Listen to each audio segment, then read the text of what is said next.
I'm going to show you how to use green screens on CapCut desktop. Let's find a green screen video. I will use green screen subscribe video. For example, something like this.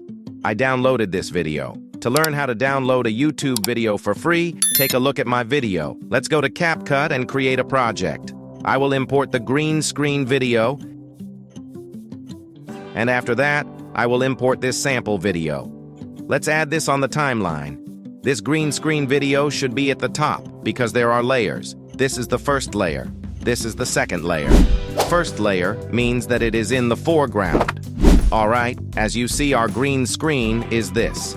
Let's go to this window and pick Remove BG, Chroma Key, Color Picker. Click on it. And after that, you can choose a color on the video frame.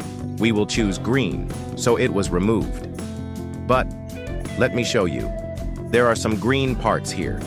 For removing this, you can increase intensity value here. Okay, it's better now. I set it to 50. Let's watch.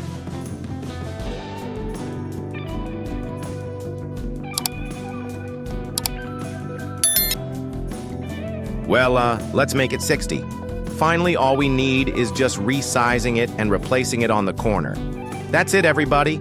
I added a subscribe animation to my video. Check out my other CapCut videos for more. You can leave a like and comment to support me, but you don't have to subscribe to this channel. That's what I usually do. Bye.